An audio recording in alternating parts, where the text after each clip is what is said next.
the special session Beyond CISO, Career Path, Beyond and with Security.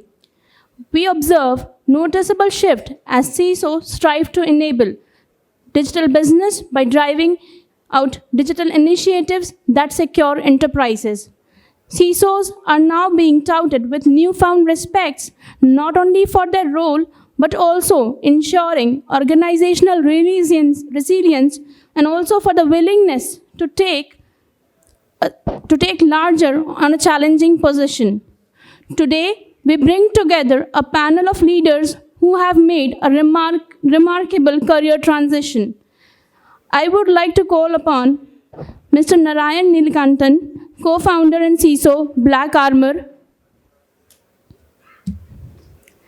Mr. Vishal Salvi, CEO, Quick Heal Technologies; Mr. Dilip Panjwani, Global Head, Cybersecurity Technology Office and Center of Excellence, LTI Mindtree; Mr. Vikram Mehta, co-founder, C5.io; Ms. Pooja Shimpi, CEO and co-founder, CyberNow; and our moderator for today's session, Mr. Atul, DSCI Government Lead Initiatives. Okay, so good afternoon, everyone. So after tea, hope it will not go back. So let's settle down. Okay. Again, good afternoon, everyone. So as Neha said, it's a special session. I'll try to make it not a usual one where we are just deliberating among the speakers. It's more like, as topic says, beyond CISOs. And many of you are CISOs or stepping into CISOs. So two parallel sessions that we have conceptualized, one which is happening here and the other one which is happening in the next room, which is stepping into the CISO role. We wanted to make it slightly different from the usual just technology-centric or policy-centric topic. What we want to do is, we have a lot of success story in the country where we have seen CISOs moving to a very celebrated role and then stepping into a different kind of business roles. And again, doing a wonderful job over there. We have a great panel here which includes people who have done that thing and kind of put in a mark there. And this is what we'll try to explore what journey they have gone through and how they are liking it, what kind of plunge they have taken and all those things. I'll not take too much time because initially we'll understand from them about their journey and then we'll open up for the question answers from your side. So that would be more interesting. But to start with, one by one, let's listen from each one of them, how was their journey. So let me start with you, Narayan. So just to give you a background, so Narayan was the CISO for National Stock Exchange for almost 15 years. Then he took a plunge, started a company called Black Armor. He's doing an excellent job in that business role as well. So can you share more on that, why you have taken that plunge, what triggered there, and where you have reached today? What kind of things you have seen in the journey? Sure. Thanks, Atul. And yeah, very good evening to all of you. It's been a great journey. I think that goes without saying. And it was not an easy decision, moving from, a very prestigious CISO role of a critical infrastructure institution and doing a lot of stuff there for more than 16 years. And then moving on the other side, starting again from scratch. So yes, the decision was tough, but then I think one clear thing is that if you follow your passions, then you do it 100%. And once you take the plunge, then there is no looking back. So I think that's one great learning that I have had from this journey. But it all began in 2012 when I came across this concept of zero trust, which has become a buzzword in the last 3-4 years, especially after COVID. And that's when Forrester had published their white paper on zero trust. And I went through it. I was pretty excited as a cybersecurity professional that this kind of thought process, because zero trust fundamentally talks about a different thought process of implementing and managing cybersecurity. And then I realized that there are no real solutions on the other side. and why not give it a shot, and why don't I create something that might have an impact and might be a possible solution which might help organizations solve their problems. So that was the vision with which I started Block Armor. Of course, there were challenges along the way. We ran headlong into COVID, and we actually had to do a little bit of course correction. But I think one of the things as CISOs is that we are very resilient, and we bring a lot of resiliency to the organization in terms of one of our key deliverables, as we call it, right? So I think that resilience part automatically reflects when we take these business decisions. And becoming an entrepreneur, I think one of the key qualities that you need is patience and resilience, which I think as CISOs you must be facing day in and day out when you go to your board for more budgets, and then you get pushed back and then say you please manage. So we already have a lot of these qualities which can automatically become strengths when you decide to get into on the other side where people are going to push you around, but then you need to find a way. So I think that's one of the core qualities that I really benefited out of. And then more recently, of course, we have become global. And now when I look back and see, I think it's a great feeling. So today we are headquartered in Singapore. We have offices in India, US, UK. We have customers across Middle East, Southeast Asia, and all these regions. So yeah, it's now almost close to 6.5 years. So it's a great experience, been a great journey. And yeah, open to questions, as we move along the panel. Sure. Thanks, Narayan, for sharing this. And probably we'll double click a couple of aspects that you have shared going forward. But before that, we'll jump to listen from Vishal. So Vishal has very interesting journey, actually. Heading the security from HDFC Bank, which is one of the leading bank, to consulting role, to going into Infosys kind of organization, heading their business, and now he's heading Quick Heal. Quite a exploration in your journey, right? Interesting thing that I was going through today morning, actually. So, Quick Heal is one of the listed company, right? Vishal has taken the charge, if I can say that. So today morning, almost Quick Heal's stock is a lifetime high. It's going like, this is kind of transition that we have seen, right? So can you share more on that, how you have taken the multiple plunge, different stages of your career, and today when you are leading this firm, how you feel and what kind of challenges and edge that you find? So good evening to all of you, and good to see all the cybersecurity fraternity come together and talk about this common challenges and passion that we have across the board. Obviously, a lot of new faces, so I'm also not able to recognize most of you. Hopefully, I will get to know some of you better in the next course of few days.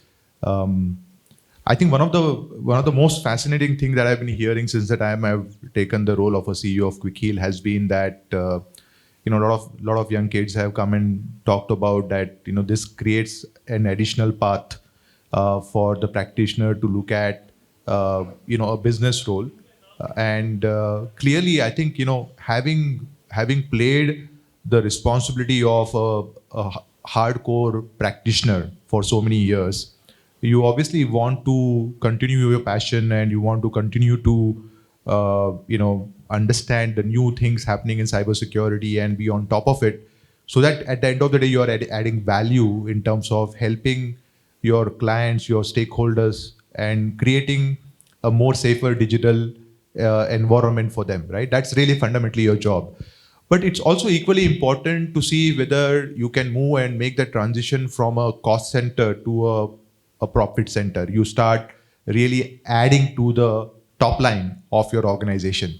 And one of the motivations for me personally was to really see in terms of, can I be of that? Can I use my skills to help add value, not only in terms of doing the fundamental job, which is about protecting organizations, but also create value by adding revenue and top line to the organization that you're working for. And I think that journey has been very fascinating personally for me, because you sort of get used to both the worlds, and then you want to do both. You don't want to let go one for other. And in a way, personally for me, it is very satisfying and gratifying, because as a CEO, I kind of straddle between both the worlds, and I try to get best of both, right? So I think that's been very interesting for me. And the other important aspect for us as a country is that there is a lot of cybersecurity services and a lot of product development which is happening in India. And unfortunately, a lot of the IP does not stay in India. All the good work happening here, but finally the IP credit and ownership is outside of India. So there is obviously a need to try and create more indigenous, independent alternative, given our aspiration in the global economy and global world.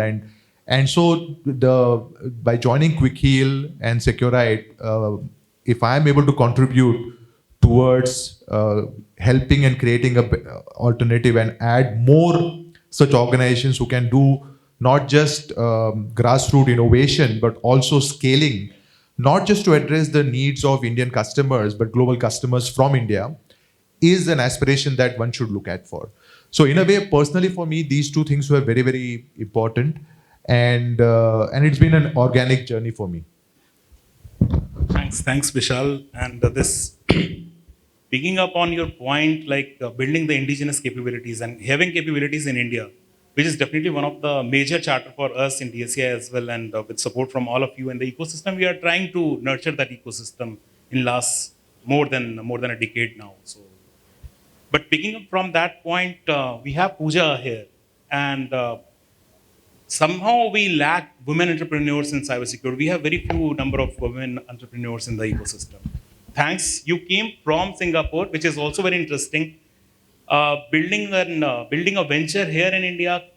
She was in a very celebrated role in Singapore in cybersecurity, and about to move to a CISO role. And then she left that opportunity and started her own venture, which is a big plunge that you have taken, right? So would you like to share how it feels, and what was there in your mind when you have taken that kind of a huge plunge? Okay, that's a great question. Hello, everyone. As you all know that I was in Singapore before, and I was looking for a APAC region, taking care of a APAC region. Then I got a Australia PR under Global Talent, and I literally moved there, and I was looking for a job. I got a CISO role, but something was missing, and as Vishal rightly said, that the IP is not there in India when you create some product. So back in my mind, it was always going on that I would like to start my own business. And that's the reason I just came back to India, and I started this startup.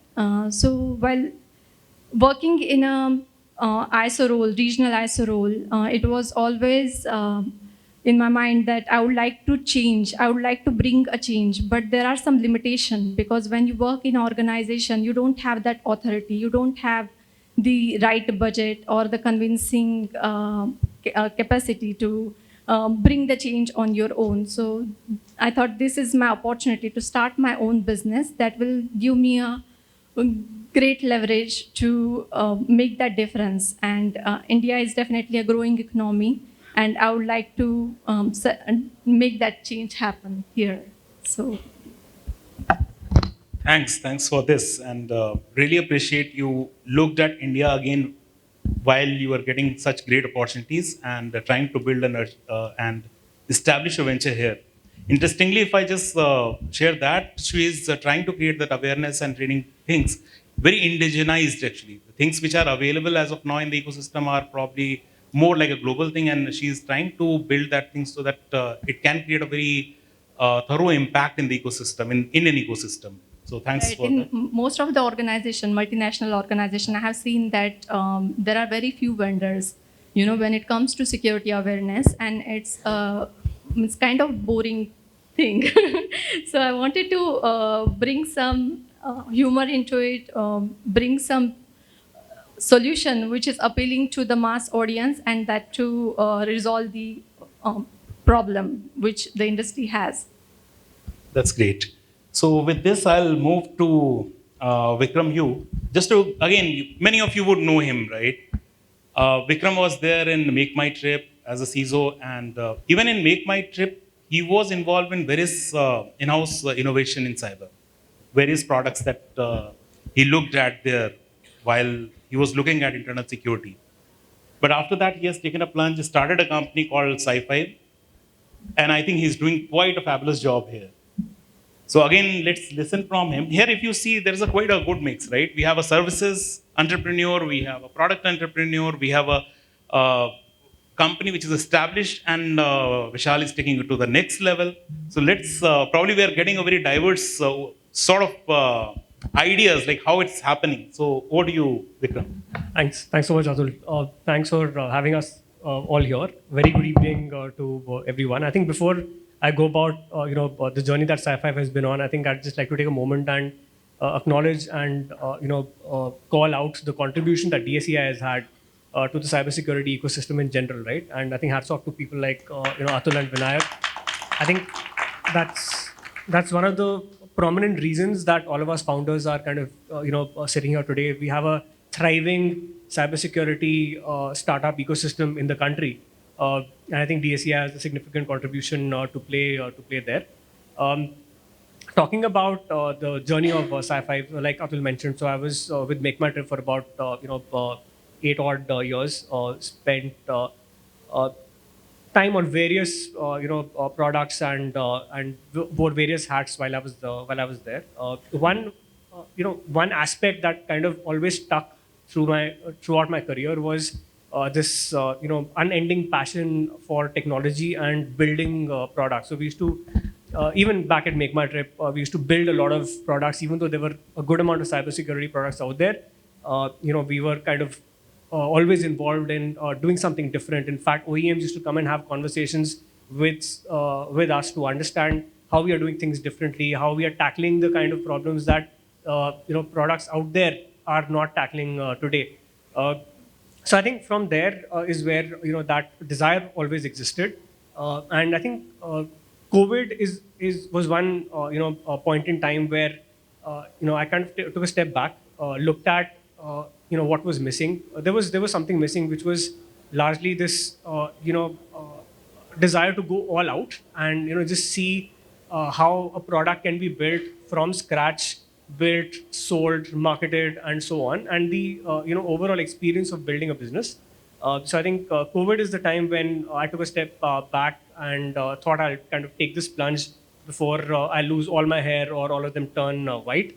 So I think that was, and in terms of the idea itself, there were various ideas that we kind of thought about, and COVID was one such time where there was a lot of digitization that suddenly struck the entire industry, and that's where we thought of cloud security as one area that could be looked at. Not a new or emerging area in a product, but I think that's one opportunity that we saw, and we decided to go whole hog. So yeah, I think the first thing that I did was again wanted to kind of build it and with our own hands. A lot of partners and fellow co-founders. I think the ecosystem has been extremely supportive. Like I said, I was a techie, and when I had conversations with other founders, what I got to understand was a business or a product is 30% product, 70% sales. So I'm like, okay, now what are we going to do about that, right? Because I've not sold, or I can't sell to save my life. So I think significant portion of the initial time went into a lot of self-education and understanding, and that's where we are today. So we are still early stage, and we've built a significant mark in the cloud security space today, and yeah, look forward to I think interacting with a lot of you, a lot of familiar faces as well. Would look forward to the next 2 days at AISS like always. Thanks for this. And though at early stage, but doing quite a fabulous job. So actually, I'm not sure how many of you would be aware what is average age of founders in cybersecurity ecosystem. Typically, what happens actually in any startup ecosystem, not just India, across, you will find the average age is quite low, right? Lot of youngsters are jumping. But in cybersecurity ecosystem in India, the average is approximately 10 years. Most of the companies are bootstrapped. And interesting thing is this diversity, if you see, it's quite diverse. You will have people who are coming out of colleges and starting a company, people sitting over here, seasoned professionals starting their companies and taking a plunge. That actually sends a big message to across the globe. This is a kind of a ecosystem that we have where seasoned professionals are taking plunge that they know that ecosystem is going to support, that ecosystem is going to help them flourish, right? So that is something is very interesting what we have in India. We have done some study a couple of years back, and this is what we have realized in that study, and that came out really effectively, I would say. Another thing is kind of a technology role and business role. Generally, people take it like a separately, right? Technology is something else, and business is something else. But here are seasoned professionals in cybersecurity, hardcore technology, deep tech, but they are doing such a fabulous job in business side as well. uh, Almost 50% of revenue of our product companies. Here, mostly we have product companies and Priya coming from services, but looking at product as well now. Uh, Sorry, Pooja. Almost 50% revenue is coming from outside. This is a kind of business sense these people have, right? Which is again a very big testimony for the ecosystem. This is kind of professional, seasoned security leaders we have in the ecosystem. So, but not going into the details of that. With this, I'll move to Dilip, which is again a very different role where from the security lead transitioning to the business lead in the cyber, that's also a big transition which we can see, right? One aspect that I definitely feel, Dilip, if you're transitioning from a security lead to a business lead, definitely you will have a different kind of empathy for security heads. But at the same time, there are different balance that you have to make. So if you can share your story about it. Sure, Atul. Thank you. And good evening, everybody.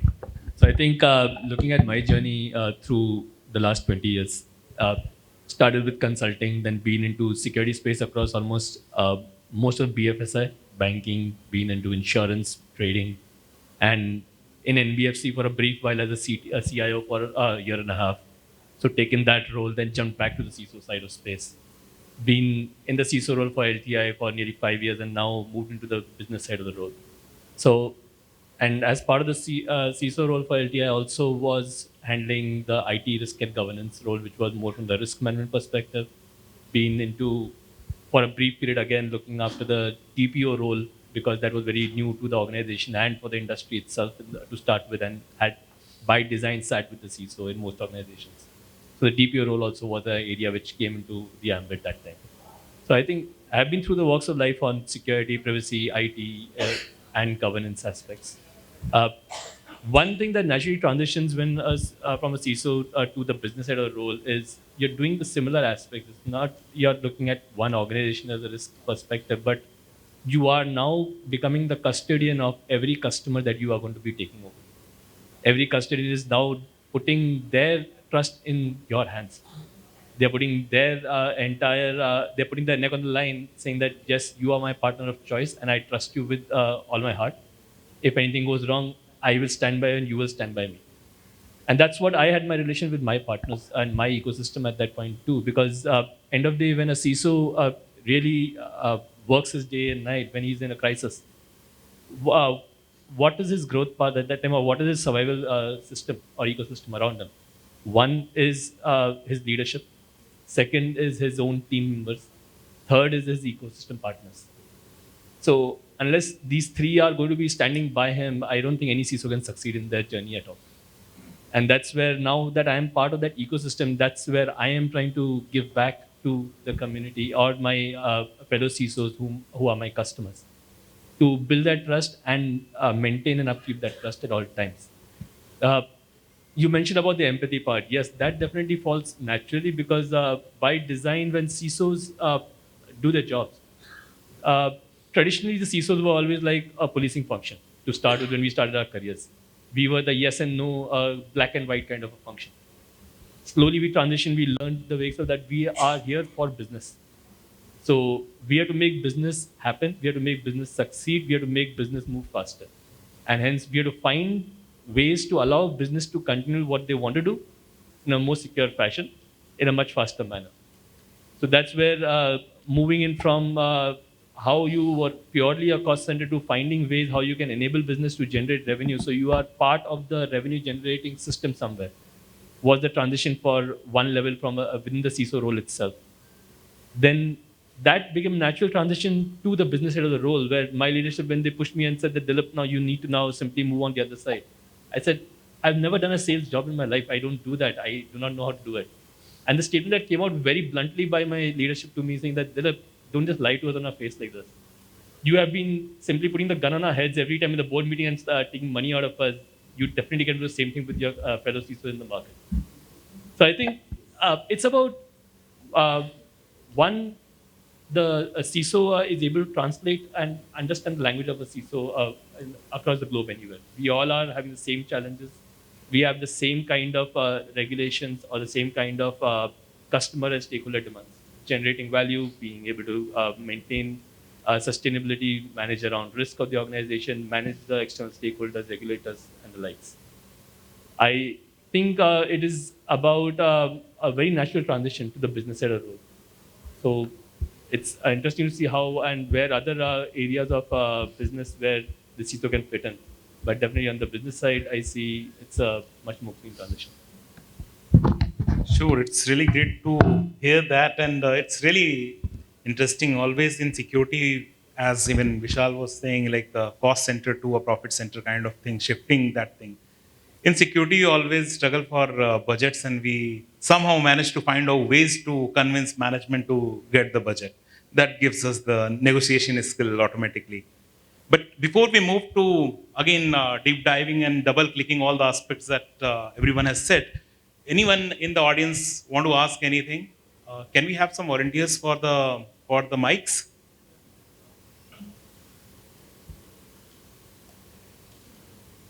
Yeah. Anybody from? I think somebody was raising hand from backside. Yeah. Second.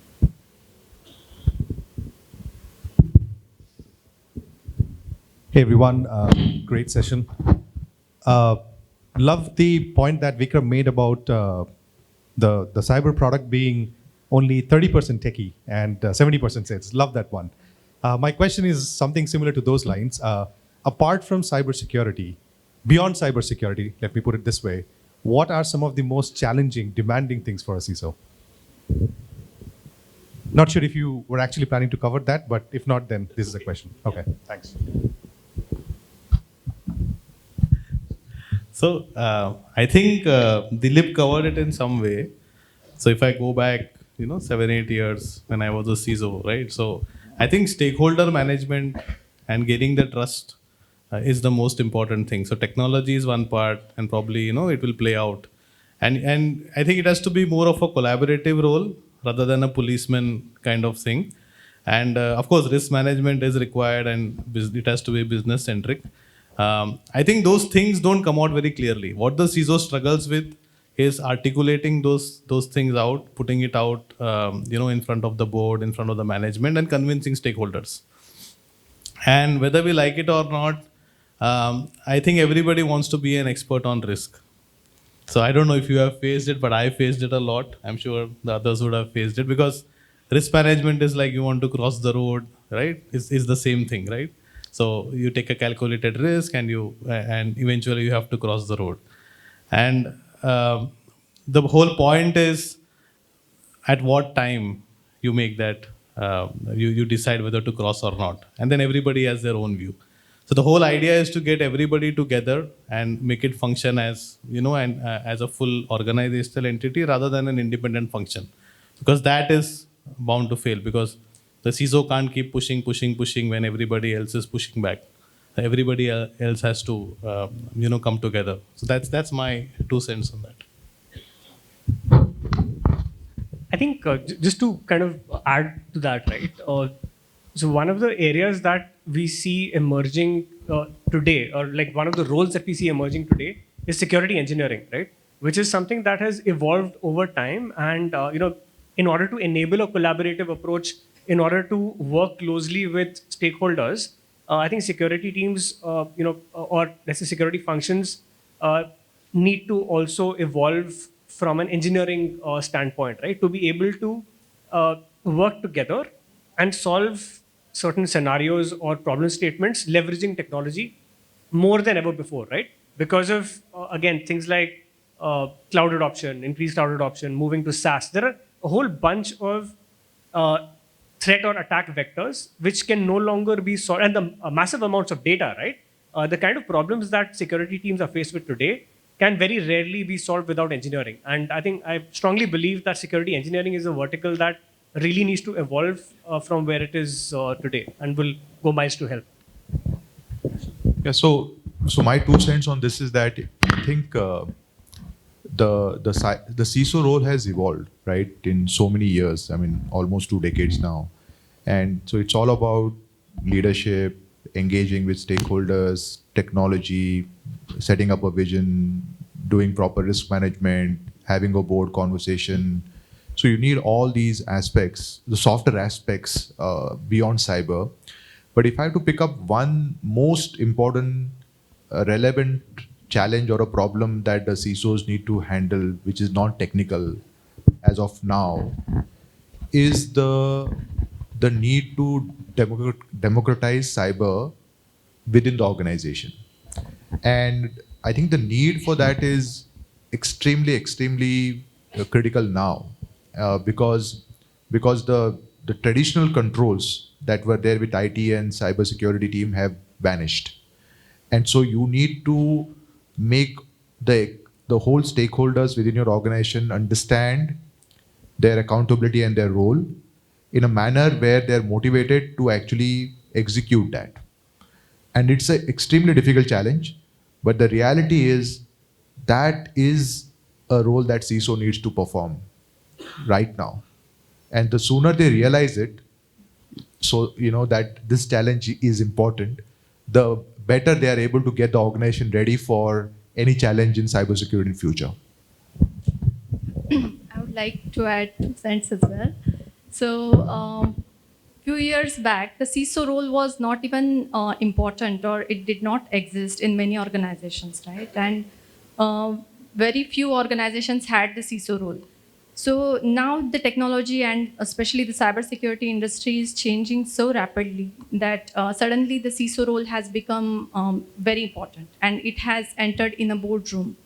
So previously, CISOs used to struggle a lot when they were going for approval or any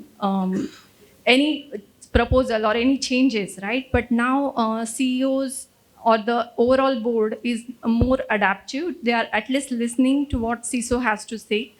And the main challenge for CISO, again, I would say that apart from keeping up with the growing trends, they would also need to learn how to communicate effectively with the board members into the layman language, because the board or senior member don't understand if it's too technical. And communication is the key for a CISO to make a change. So that's what I would say. Okay. I think Jackson has the mic, right? Hello, hi. My question, I think, to everybody who's moved on from a CISO role is that as an industry, we are very used to having a lot of buzzwords, like I think was previously mentioned. So now, how do you manage the balance when you go to let's say, a customer or to an enterprise, and they are looking for AI in everything you're selling, or they are looking for the next big buzzword? So are you comfortable as now in sales to say that this comes with AI, this doesn't come with AI? You're not going to get AI in this. So how do you balance that? Because short of calling a customer, a bag of rocks, I mean, how do you convey this very respectfully?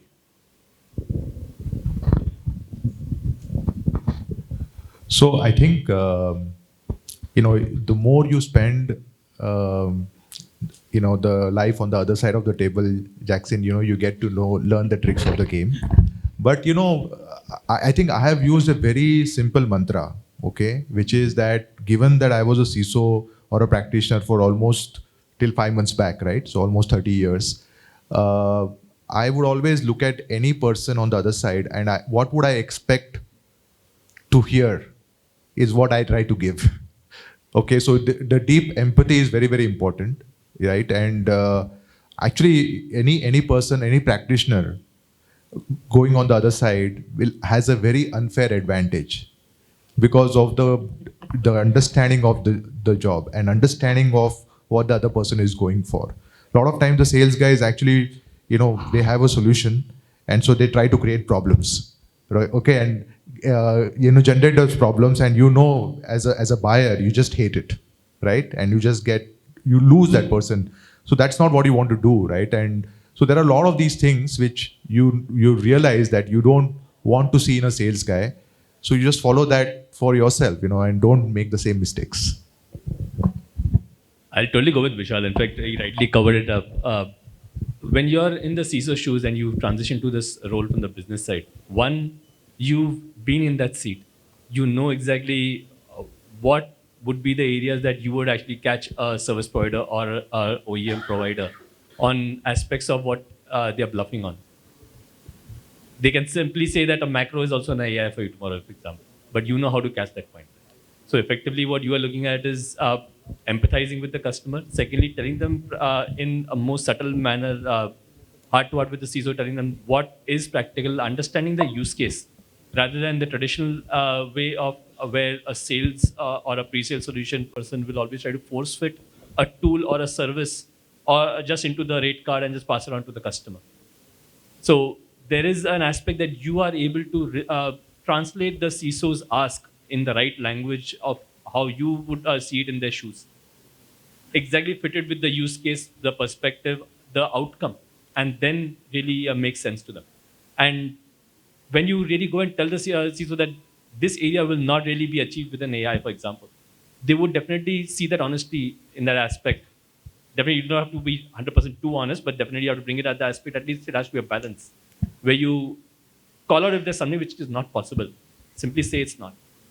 It still requires maturity, but there is some ways if the customer has a use case, can be assessed, can be understood, can be worked upon. And that, I think, works more beneficial for both parties. I think just to add to that, it's an interesting point. And we have faced this. And it took me 2 years to understand the difference between feature-based selling and value-based selling. So when you go to the customer, they are obviously going to throw features at you. Either they will throw features of the competition or, some other, like you're talking about AI.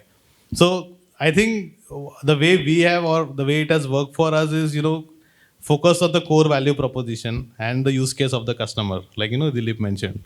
So if you are able to kind of marry the use case with our value proposition, then the features can be, kind of put off, just, a nice to have thing.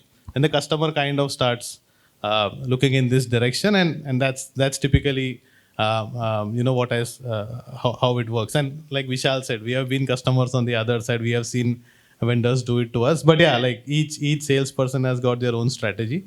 But I think that value proposition and use case is something very, very important. And even from a customer perspective, I think it is important to look at those rather than get bogged down by.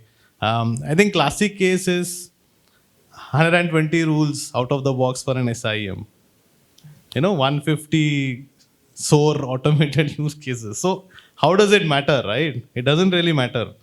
What matters is how is it going to give value to the current maturity that you have of your SOC implementation.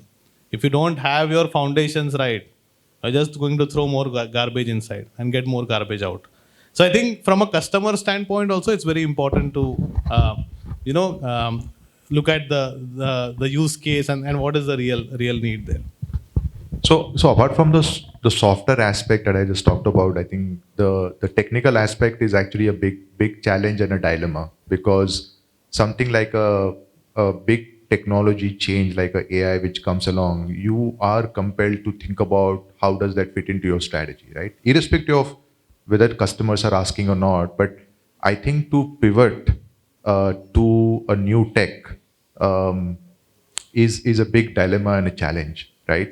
And especially in a product world, you and specifically in the cybersecurity world, you have to respond very quickly. You can't just say that you will be ignorant to what's happening around you and then try to keep developing, because cybersecurity product organization is extremely sentient, right? And we have always been sentient. So we have to create solutions which can respond to the changes happening, to threats for sure, but also to the technology changes, high-tech changes happening in the world, especially things like AI. So of course, we've been, as a cybersecurity product companies, we've been using ML very deeply for many years, which is why we are where we are today, right? And I would say we are reasonably successful as an industry, right? So I think it's a difficult challenge, but it is, and those companies which are able to navigate that challenge and those decision making in a very optimal way are the ones who would be relevant and successful in the future.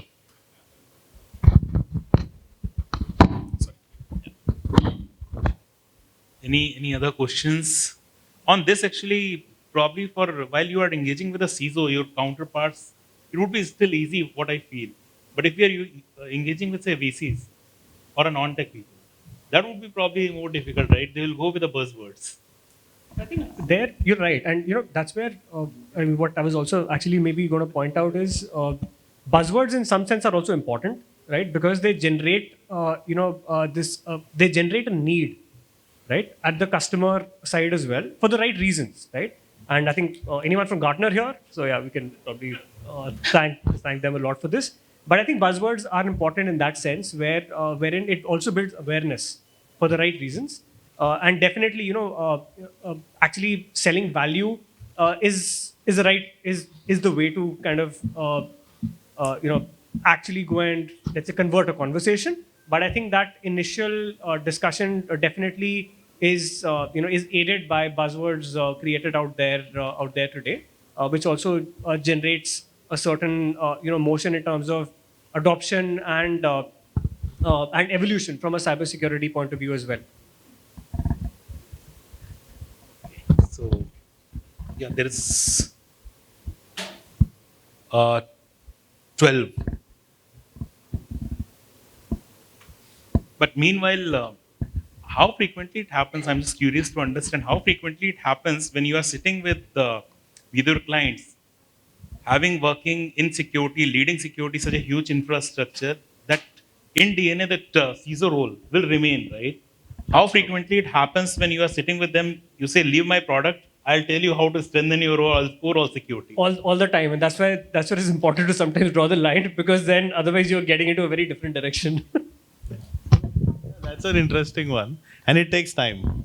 Yeah. So probably for the first couple of years, it's difficult to come out of that mindset that yes, I am here to sell my product and I better sell it, otherwise my PNL is going to get impacted.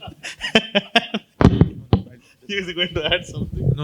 No, I think see, it's like once an auditor, always an auditor. So once a CISO, always a CISO, right? So you cannot take that away from you. But I think that's what gives you authenticity, right?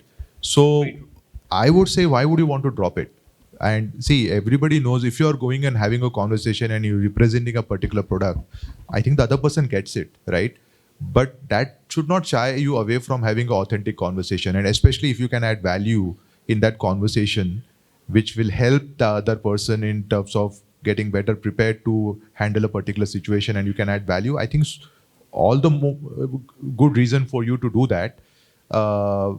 And by the way, if you can sell your product, it's a bonus.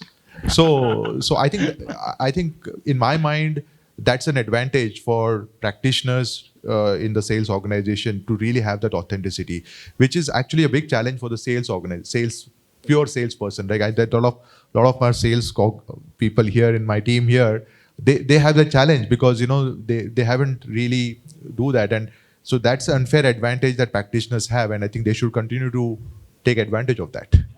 Actually, I think it's a big edge to connect with that level of trust, right? Hi. Hi, this is Apurv. Good to see CISOs on the other side of the table. And now we are talking about the career path beyond with security. I have a question with all the CISOs who are on the other side of the table. At any point of time, in your journey from last 2 years, 3 years, or 6 months down the line, have you ever been thought process? I mean, you went into thought process where you decided to go back again to the CISO role and leave that particular ambitions because of the current market challenge? And if yes, what were those challenges which actually probably motivated you to stay again, those challenge, or give you a thought process to go back and again decide the fact whether you should be there in this post or not? Well, I think I'll be the youngest in the list right now between me and Vishal, at least, who's transitioned out in this role. I don't think I've felt the need to go back. It definitely pulls me back to my old role perspective. But I think, as Vishal said, that we are able to have that unfair advantage where we are able to constantly just at a flip of a button, just simply change back to our CISO selves and bring that thought process to the table for the benefit of the proposal or the client pitch that we are trying to do. When I look back into my own team and I actually transitioned in, I had one straightforward observation to my leadership that my entire team that is there in the practice is primarily who have been born in the delivery and service organization, and they're going to possibly retire from there itself. They've never seen a CISO side of an organization. They don't understand the CISO language or what the CISO is asking for. And hence, they always end up just simply selling or force-fitting a solution or a product into the a proposal as the customer is asking for. And that is something which becomes a deal breaker many times. So I think that perspective is something which allows me to go back to my CISO hat, evaluate the proposal, looking at the aspect, and kind of playing the devil's advocate with them, saying that if I had to be in the CISO's shoe at the client end, would have simply rejected the proposal and what I want changes to be done, which makes more sensible to take it to a CISO. And hence, we are able to bring a much more connected solution offering or a more connected service offering, as well as a much more purpose-built and value-based outcome for the customer when we pitch for them. So I think it allows us to go back and constantly live that life. So it doesn't feel that we've disconnected from that role and we are missing it. Would like to hear from young startups as well, because I guess more relevant to them. Yes. Sustainability is one of the challenge in this cost-cutting, market, where you have to sustain, you have to ensure your profits, not even profit, but yes, the break-even. And the last COVID stage actually impacted too many organizations. So any comment from the young startups here? Yeah, I would definitely would like to comment, because I just started my startup in May this year. I just returned back in May. So every time, whenever I speak with my mom, I definitely feel that, it raises a doubt in my mind that have I taken the right decision? Leaving the CISO role, leaving the opportunity to live in Australia and came back here and facing all these challenges. Because setting up a business from a non-entrepreneurial background is definitely quite challenging. Every day it's a new challenge, and being a CISO, you know that you are doing these certain things, but being an entrepreneur, it takes so many things. Means you have to learn about finances, you have to learn about sales, you have to learn about marketing, how to deal with customers, and how to hire people, to deal with different kind of people altogether. So many challenges. But again, every day it feels that I have taken the right decision, because as a person, I'm growing a lot. Means I have learned so many things which I couldn't learn if I had continued in my CISO role. So definitely, I'm enjoying this space as well. I think, yeah, I'm completely agree 200% with that. So in general, it is such a fulfilling experience that, I don't think one would ever think of kind of going back unless definitely things there is no other option. But then I think that that feeling of fulfillment is what kind of drives you forward and makes you ride through the tough times. So yeah, I think so far so good, I would say. And I have one more reason, because as we discussed that there are very few women entrepreneurs in this space, right? So being a role model is also kind of responsibility, I assume. And I would like to inspire the next generation that if you put your mind to it, you can do it. You just have to believe in yourself and take a leap of it. Mike, by the time Mike is reaching here, see, you raised point on COVID thing. So I was talking previously, I was talking about the stability of this ecosystem, right? When COVID started around March of 2020, we had in DSCI, we were started deliberating what we can do to support this ecosystem, right? We were really skeptical how it's going to span out. Nobody was aware what's going to happen, how things are going to shape up. Business were definitely doing the business itself was challenging. Now the kind of swift response that ecosystem has done, and that comes with a kind of maturity. And when you see the people sitting over here along with so many other people who are actually mature founders, along with the young founders, because if in ecosystem it's like the whole set, right? If we have mature people, they will guide to the rest of the youngsters as well. I don't remember a single company which died out during COVID in cybersecurity in India. I don't remember a single company. I'll tell you a couple of more things. In terms of growth, while we were presenting in international forums, this slide is still I use, where three factors I picked up. The revenue, what has happened in terms of revenue of Indian cybersecurity product ecosystem, the workforce that they have hired or lay off, and third one is number of companies, what happened to those. These three parameters, in terms of revenue, every year, say revenue in 2 years, COVID time frame just got double. In terms of revenue, in terms of number of companies, every year we have added 20% new companies, 20% new startups, and the base is almost 200 companies, right? And in terms of workforce, where so many layoffs were happening in India, we have this ecosystem has added almost 50% new workforce every year. This is what happened in 2 years. That too COVID time frame, such a struggling time frame, and why it happened actually. And actually, it's like it's a testimony for the ecosystem, right? How it happened, the kind of maturity that we have, the seasoned professionals supporting the youngsters and everyone, everyone coming together. One example I'll take, like say cloud readiness. Everyone was not cloud ready, right? But in 2 years of time, initial couple of months itself, almost 85% companies became cloud ready. The kind of shift behavior that we have shown, and this comes with that kind of a mindset and the experience that we carry as a whole ecosystem. And this is what happened in that 2 years. So this is still I present. Kudos to that ecosystem for that actually. But yeah, anybody wants to add anything? Otherwise, we can have another question. Yeah. Well, myself, Satyanandan. I work as a Chief Risk Officer with Tata AIG General Insurance.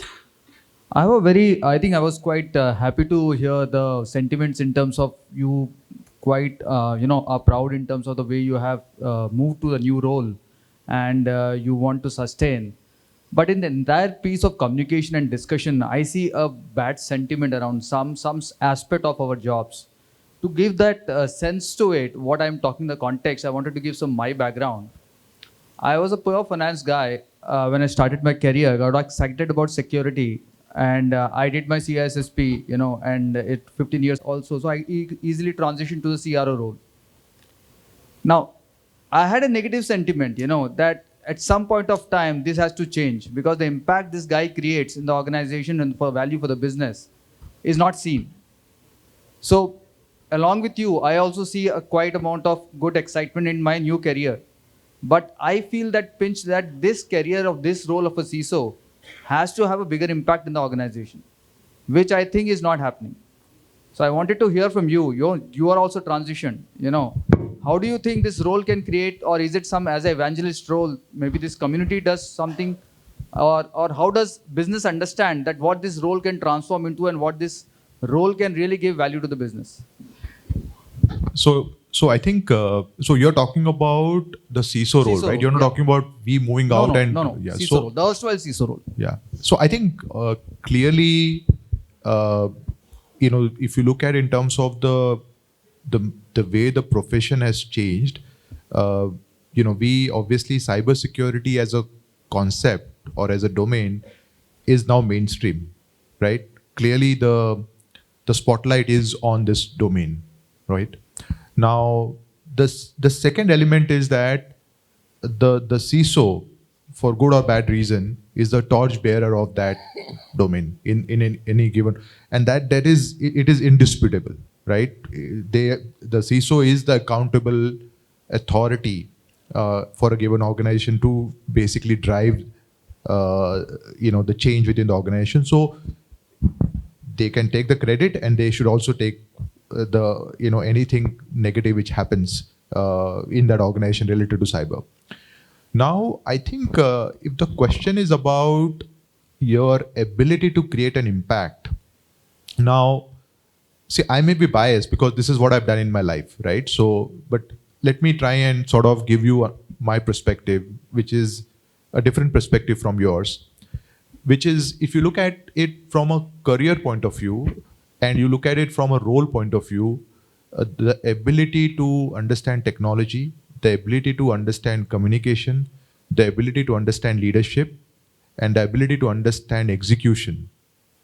And plus, there are so many other things I can talk about. All of them are bundled into this role.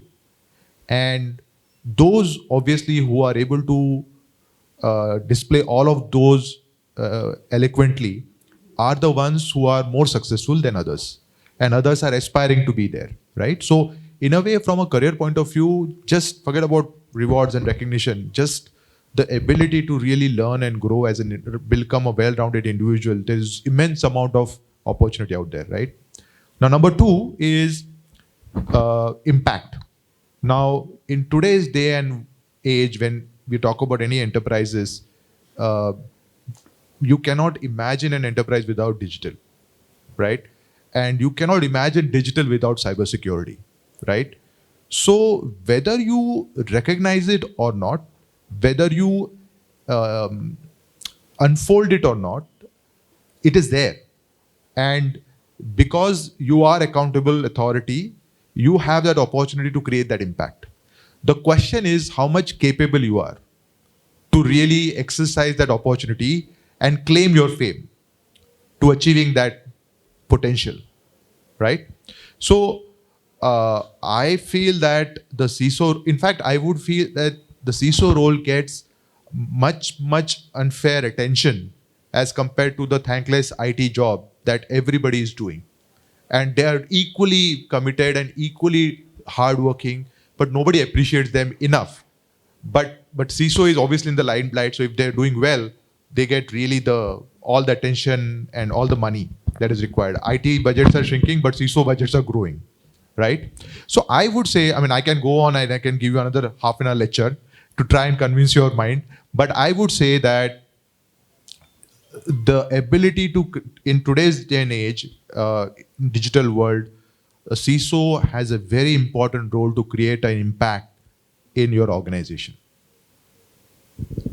Well, Vishal, I think I had a similar way of thinking, and I still have the similar way of thinking.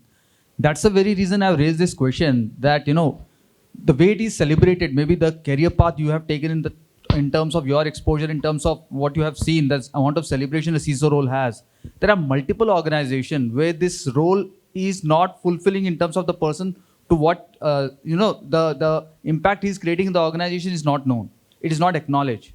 So that is a fact. So that at any point of time, the board and the management do we, talk very, very, frequently that, the amount of impact he creates on the board. But how many people have the board seats? How many of the Indian organization audit is celebrated? In Indian organization, risk is not celebrated. Let me make it very clear. I'm a CRO. This journey is starting. The risk being celebrated. I'm talking about financial risk, everything. So the Indian organization, the audit is celebrated. You go to any boards of any organization, the audit is celebrated more than I risk. think the situation is changing for sure because the news somehow is also creating an impact or helping the sentiment. Because, for example, previously no one used to talk about cybersecurity. Now every common man, every Agree. person in the household is also talking and discussing about cybersecurity because AI in the form of chat GPT or anything is in everybody's mobile handset, right? So my point is, suppose the recent breach happened in the MGM resort in US. It was just a 10-minute social engineering call, and that has cost around $100 million to the MGM resort. So such kind of news is really changing the sentiment. And again, the regulatory requirement, it's changing. So in Singapore and Australia, it was mandatory to report such a data breach within an hour. And I'm sure that in India, so the regulations are changing. So I would say, say that Definitely. There is a great wave which is changing. But my point was that I think there is some things has to change over a period that, the CISO role gets a board seat. right. He creates that impact. Sorry, but I think we would like to take the questions from here as well. Just before the next question, just to respond to that, I would say that this is the best time to be a CISO, because if you go back 2 years, 3 years, or even further, right? The job of the CISO in terms of buy-in across the organization, which is the most difficult thing. You can, overcome the technological challenges. You can overcome so many other challenges. But the organization buy-in, which was so crucial, I think it's much more prevalent now. And due to whatever reason, maybe ransomware has become a more visible attack. Cyber threats have become more visible. Earlier, CISO's job was a thankless job. How do I know you guys are really doing your job? Those kind of questions used to come. Now, I think that has changed quite a bit because cyber threats are more real, more visible, people are getting attacked, and this is across industries. And I think one of the trends that point positively in this direction is the number of vCISO opportunities that are now, being sought out after. So if you look at most of the organizations, big or small, they at least want to engage a vCISO, even if they don't have a budget for it. So I think that's a very positive move in that direction. And that is obviously going to be authorized by the management. So management has visibility about security. They understand the importance of the CISO role, and there is a budget being allocated. So in my view, it's only going to get better from here. It can't become worse. So it's a good time to, get into the CISO role and, start shining up in that career. And of course, the board seat is just a matter of time. And that's eventually going to happen. Actually, we engage with almost all the verticals, right? And kind of requests we are getting from our members for board briefing and engagement with the senior management. It's like DPDPA came, board level people. Personally, I have engaged with those people, and our policy team engaged with the senior officials, board members, and the CISO people, just not cybersecurity team and data protection team. That is the kind of importance we are getting for this kind of segment. And especially the regulatory change, as Pooja was also saying, the kind of regulatory push coming in, and more than regulatory push, digitization is for everyone, right? None of the organizations are left with that. So because of that, I really feel it's going to pick up, and it has already picked up to a large extent, actually. Hi, my name is Samir, and I'm also from CyberNon, the same organization which Pooja is. I think, Vishal, you mentioned a little bit about democratizing cyber. Can you probably elaborate on that, what exactly it means? Does it also mean instead of like a top-down approach, we should also look at a bottom-up approach where cybersecurity becomes everyone's responsibility, or is something else? So it's top-down, bottoms-up, right and left, everywhere. That's what democratizing, the way I define it means, because top-down, it's actually, when we have created this cybersecurity organization, CISO organization, one of the mistakes that we have made is that we have actually created this fallacy that somehow magically we are going to solve the problem for the whole organization. And everybody expects, which is, generally cybersecurity organization is anything between 1 or 1.5% of the whole organization. And the rest of the organization thinks that agar anything is going to happen on cyber, this team is going to magically solve my problem. So we have to change that perception, saying that the cybersecurity team is the catalyst and a very important catalyst to drive the change, but the change is you. And you need to change and understand what you need to do for us to be successful, right? So policeman or a traffic person or a traffic light will tell you what to do and what not to do, and policeman can catch you, but cannot scale to a level where it teaches you how to drive every day, right? So it's the same thing with computers, right? So you need to engage the board and make them understand their responsibility and role towards. And I think with regulations now, some of them are also anxious to know, and so we can clarify. Similarly, leadership. Then you have to make businesses accountable for risk and decisions, right? So that is shifting towards right. Shift left, we have been talking about many times, right, in terms of what IT needs to do and what technology teams need to do when it comes to security, the first line, second line, and third line. But I think the bottom is what you guys are doing, right? That is, how do you train the rest of the organization? How do you create a security culture? And how do you tell them at a minimum, what is the policy? That itself is so difficult. So people are ignorant of the organization's security policies, and so they just go rampantly doing things because they're blissfully ignorant. So with the awareness program like yours, you actually create an immersive, engaging experience so that at least they get to know what is minimum they're supposed to do and they can't do, what they do and what they don't do. And then you talk about how to motivate them to change their behavior. Something, I mean, we have people who share passwords so casually, right? On national television. I think that's something which we need to really worry about in today's day and age, because credentials are very, very critical and important. And they are like, signatures on your checkbook. So yeah, I think that's what I meant by democratizing. So I think I'm getting the indication from Neha that time is up.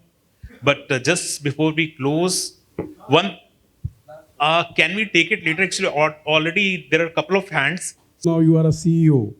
You have been doing all the right things which I have heard. When you become a CEO, when you look at it, what wrong which you have done, you will try to correct.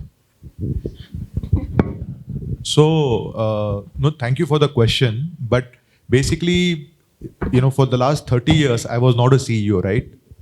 So all the expectations that I had from my CEO, I'm trying to perform them right now. That's a good one. Okay, so before we close, one thing that we clearly understood, all this thing, taking that plunge is not easy, right? You are a celebrated CISO leading and heading the large organization security teams. That plunge is not that simple and easy. One thing that we clearly understood, it's passion and desire to create that impact and change, right? You are dealing with so many stakeholders, very diverse, sales to finance to almost everyone. Now, as our closing remarks, what we would like to share with all of us, most of them are probably looking at transitioning at one stage. From my side, one thing I'll say, now as a CISO, if you nurture the culture of including startups, probably it will help if you move and transition to a startup role.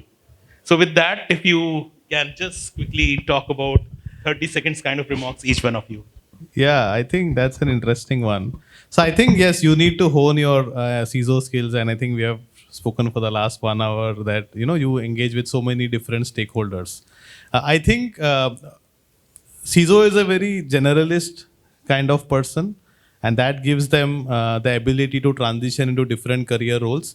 I think it's important to pick your passion. Like I think Vikram mentioned that, he's more of a techie and that's what he wanted to pursue. So I think it's important to identify that passion before you make that transition. So that will ensure that, you go with it the full way and then go deeper into that area. And that can be anything. That can be as simple as, setting up a business, running a business, and then, looking at it more from that perspective, from a more holistic perspective. So this is a very exciting time to be in India and in cybersecurity. And I think I want to have this conversation beyond CISO because, we are all basically cybersecurity practitioners, right? So I think I would like to say that we should just blur the lines between who is sitting where. Okay, whether you're part of the CISO team, whether you're part of a startup, whether you're a CEO of a cybersecurity company, or you're an academician, or you're a trainer, I think we have to start looking at our roles as somebody who's trying to create an impact and how we are going to create value for our stakeholders. I think the amount of vibrancy and amount of passion and amount of talent and knowledge that we have in our country is so humongous that nothing is going to stop us. And so we should not create these divides of, which is who's on the other, which side of the table, and be all together and just see wherever there's an opportunity to create an impact and play a role in the space of cybersecurity. I think we should embrace it and collectively fight this common enemy who's not sitting in this room.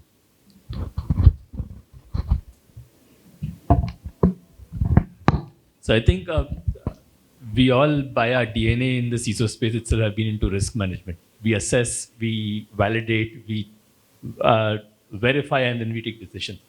So going forward, whichever decision you're taking, you would definitely look at those validations again coming in as part of your future growth coming in. Being in the security space is something that we do it by passion. We do it from the perspective of the constantly changing environment itself. The number of malwares coming in, number of technologies coming in.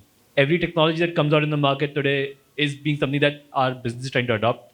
And hence, by chance, it just comes into our lab straight away because we have to assess it from a security perspective. So effectively, we get to play with all those shiny toys right on day one itself. So that's the exciting part that at least I enjoy as part of this field itself. That everything new is something that I get to try on first. Everything is something that I am made responsible to protect it and make sure that it works fine or works in the right manner without getting misused. So that it is beneficial to the business, beneficial to the end consumer.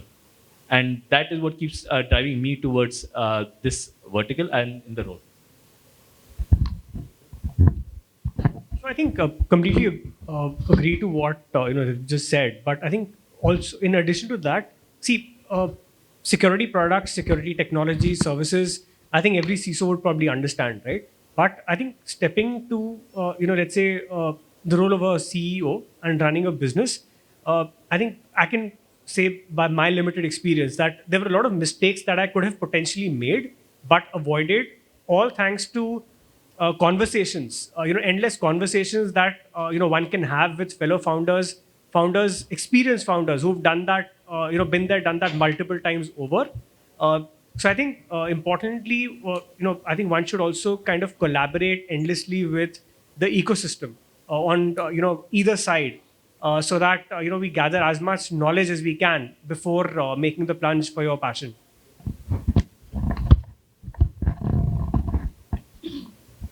Sure. So I will say that it is definitely different for me because there are very few female CISOs, right? And then moving and transitioning it to an entrepreneurial role, it's definitely very challenging.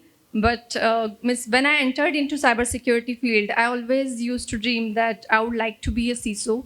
But once I got that opportunity, I started wondering, so what's next?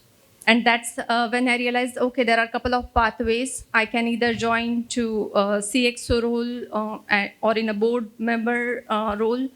Then I realized that no, I have passion for this particular thing because when I was performing the ISO role, I used to always think that when it comes to protecting the information or data, organization is investing a lot in tools. And they are investing a lot in elevating their processes to a world-class level. But when it comes to the training part, they are not doing that great. So that's the reason I thought that I will start this startup to make the difference in this world. So I would encourage all the women who are planning to enter into cybersecurity field. It's a very exciting field, and who are already in cybersecurity. So make your way to the CISO or CXO roles, and it's means it's also organization, excuse me, organization responsibility that when a woman is preparing for a CISO role, they should provide a right mentorship, they should provide a right support so that once a woman goes to those roles, they feel more comfortable and they get the equal opportunity. You know, their voice is heard in the room. So definitely, I would say that it's going to be interesting. And again, there is this opportunity that they can always pivot it to becoming a CISO by starting their own startup. Thank you. Thanks a lot for all your inputs. So rather than just saying thank you for joining us for this panel, I'll say thanks for taking that plunge and showing to across the globe that this ecosystem is so diverse and vibrant that transitioning and taking that kind of plunge and establishing the fact that you are doing a fabulous job, right? And giving a new way to a lot of CISOs and leaders in the domain to take that plunge and make it again a vibrant ecosystem and a diverse one. So thanks for that. And again, thanks for joining for this panel. And thank you everyone for being part of this. Thanks to the leaders for the insightful session and to the audience. Hope it was a unique experience for everyone sitting in the room. I request everyone to remain seated. We have another session which will be headed by my colleague Anisha Koshi. She's a senior associate public policy. Thank you.